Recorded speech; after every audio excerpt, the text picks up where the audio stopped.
ক্ষমতায় যারা থাকে, ক্ষমতার মোহে চতুর্দিকে অন্ধকার দেখে, মনে করে আমার পতন আর হবে না। কিন্তু তোমাকে বুঝিবে যে গোকুলে বাড়ি শেষে। গাড়ির চাকা সবসময় উপরে থাকে না। গাড়ির চাকা সবসময় উপরে থাকলে গাড়ি তো চলবেই না। গাড়ির চাকা ঘোরে বলেই তো গাড়ি চলে। সুতরাং এই উপরে তোমার চাকা উপরে এখন আছে বলে, তোমার দলের চাকা উপরে আছে বলে যারা মানুষের উপরে জুলুম করছো, আলেমদেরকে ধরতেছো, মুসল্লিদেরকে ধরে ধরে জেলে ঢুকাচ্ছ, সময় আসবে এমন ইন্দুরের গর্ত অপমান করার জন্য।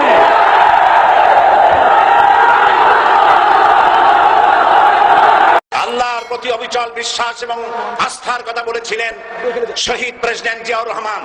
সেটাকে মুছে ফেলে দিয়ে উনি সেখানে এমন এক আইন মন্ত্রী দিয়েছেন, আমি বলি আমার ভাষায় সরকারকে ভূতে ধরেছে।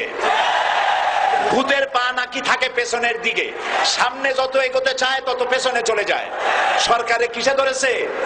ভূতে ধরছে। সরকারের মাথার উপরে চেপেছে বামপন্থীরা।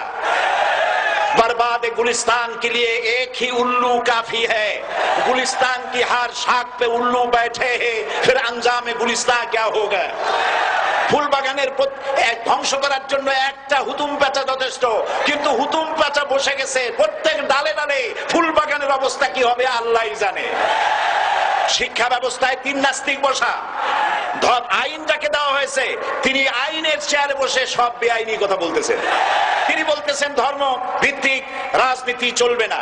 প্রধানমন্ত্রী আপনি বলেন নাই আমরা আপনার কল্যাণকামী, যেভাবেই হোক আপনি প্রধানমন্ত্রী হয়েছেন, যেভাবেই হোক আপনি সরকারে গেছেন, আমরা চাই 5 বছর আপনি চালান, কিন্তু ভালোভাবে চালান।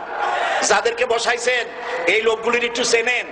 এই লোকগুলি হচ্ছে তারা যারা আপনার পিতা স্বাধীনতার স্থপতি প্রেসিডেন্ট মরহুম শেখ মুজিবুর রহমান, যার জনপ্রিয়তা ছিল আকাশচুম্বী, সে আকাশচুম্বী জনপ্রিয়তা থেকে মাটির সাথে ধসিয়ে দিল কারা? তাদেরকে আপনি মন্ত্রী বানিয়েছেন। আপনার পিতার যে দশা তারা করেছিল, এরাও আপনার সেই দশা করে ছাড়বে।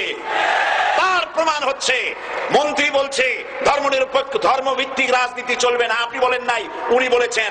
আপনি প্রতিবাদ করেন নাই। আপনার প্রতিবাদ না করাটাই ওই বক্তব্য আপনি সমর্থন করেছেন বলে প্রমাণিত হয়ে গিয়েছে। ধর্মভিত্তিক রাজনীতি নিষিদ্ধ ঘোষণা করবার মতো দুঃসাহস করবেন না। ধর্মভিত্তিক রাজনীতি শুধু বাংলাদেশে নয়, ভারতে আছে, শ্রীলঙ্কা আছে, মালদ্বীপে আছে, অস্ট্রেলিয়া আছে, আমেরিকা আছে, নিউ গিনি আছে, অস্ট্রেলিয়া আছে, আমেরিকা আছে, ইউরোপে আছে। পৃথিবীতে গণতান্ত্রিক অন্তত 50টি দেশে ধর্মভিত্তিক রাজনীতি আছে। তারা ইলেকশন করছে এবং ক্ষমতায় গিয়ে তারা পার্লামেন্টে অংশগ্রহণ করছে। বাংলাদেশে ধর্মনিরপেক্ষ রাজনীতি আপনি বন্ধ করতে পারবেন না, অসম্ভব। আইন মন্ত্রী আইন পাশ করে নিষিদ্ধ ঘোষণা করার জিনিস পান নাই। আপনি আইন পাশ করে নিষিদ্ধ করুন। সোনার ছেলেরা টেন্ডারবাজি করতে পারবে না, নিষিদ্ধ। মাস্তানি করতে পারবে না, মেয়েগুলারে SMS করতে পারবে না ফ্রি টক টাইমে, শয়তানি বদমাশি করতে পারবে না, ওজনে কম দিতে পারবে না, খাদ্যে ভেজাল দিতে পারবে না। এইসব নিষিদ্ধ করতে পারবেন না। নিষিদ্ধ করার জিনিস পায় না, ধর্ম নিষিদ্ধ করো। তার মানে ধর্ম নিষিদ্ধ করতে পারলেই বড় বড় বোতল খাওয়া যায়। ধর্ম নিষিদ্ধ করতে পারলেই চুরি করা যায়, ডাকাতি করা যায়, বদমাশি করা যায়। আমার সম্মানিত সেক্রেটারি জেনারেল বলেছেন ক্লাস 9 এর ছাত্রকে অস্ত্রের মামলা দিয়ে রিমান্ডে নেওয়া যায়। এই কাজ আপনারা বন্ধ করে দিন। আমি ছোট্ট একটি কথা বলে বক্তব্য শেষ করব। আপনারা সমস্ত 144 জারি করতেছেন, সব 144 জারি করেন কোরআনের তাফসীরের উপরে।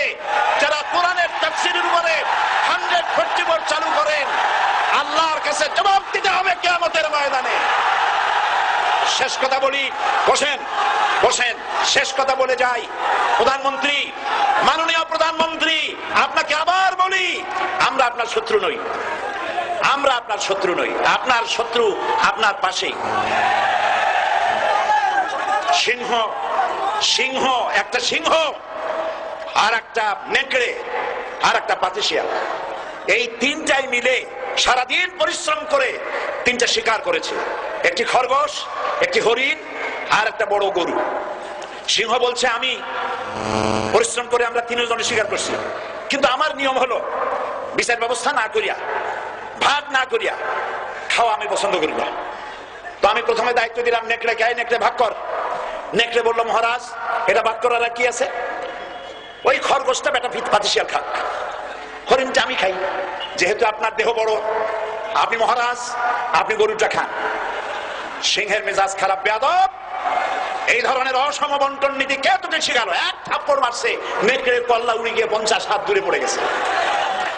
এবার সিংহ বলছে, এই শিয়াল ভাগ কর বেটা। শিয়াল কয়, মহারাজ এই সাধারণ জিনিসে কি ভাগ করার কোন বিষয়? কয় না, ভাগ না করলে তো আমি খাইতে পারি না। তো ভাগটা যদি আমার করতেই বলেন, আমি বলবো খরগোশ দিয়ে আপনি ব্রেকফাস্ট করবেন, লাঞ্চ করবেন হরিণ দিয়ে, ডিনার করবেন গাভী দিয়া। মহারাজ খুব খুশি, হ্যাঁ রে শিয়াল রে, এত সুন্দর ইনসাফ ভিত্তিক বন্টন নীতি কে তোরে শিখালো রে? কয়েছে একটু আগে যে কল্লা দিয়া গেল ওই আবার শিখাই গেছে। কাজী ধর্মভিত্তিক রাজনীতি নিষিদ্ধ করতে গিয়ে ফেরাউন আর নমরুদ যে শিক্ষা পেয়েছে তার থেকে শিক্ষা গ্রহণ করুন। আগুন নিয়ে খেলবেন না, বরদাস্ত করবে না বাংলাদেশের 16 কোটি মানুষ। মুসলমান তো দূরের কথা, হিন্দু, খ্রিস্টান, বৌদ্ধ সব ধর্মপ্রাণ ধর্মভিত্তিক রাজনীতি নিষিদ্ধ করার মতো আগুন নিয়ে খেলা বন্ধ করুন, বন্ধ করুন। জনগণ মানবে না, মানবে না, মানবে না। আল্লাহ হাফেজ। বাংলাদেশ জিন্দাবাদ, বাংলাদেশ জামাত ইসলামী জিন্দাবাদ, বীর চট্টলা জিন্দাবাদ। এখন বক্তব্য রাখছেন ক্ষমতায় যারা থাকে, ক্ষমতার মোহে চতুর্দিকে অন্ধকার দেখে, মনে করে আমার পতন আর হবে না। কিন্তু তোমাকে বুঝিবে যে গোকুলে বাড়ি শেষে গাড়ির চাকা সব সময় উপরে থাকে না। গাড়ির চাকা সব সময় উপরে থাকলে গাড়ি তো চলবেই না। গাড়ির চাকা ঘোরে বলেই তো গাড়ি চলে। সুতরাং এই উপরে তোমার চাকা উপরে এখন আছে বলে, তোমার দলের চাকা উপরে আছে বলে যারা মানুষের উপরে জুলুম করছো, আলেমদেরকে ধরতেছো, মুসল্লিদেরকে ধরে ধরে জেলে ঢুকাচ্ছ, সময় আসবে এমন ইন্দুরের গর্ত অপমাননা করার জন্য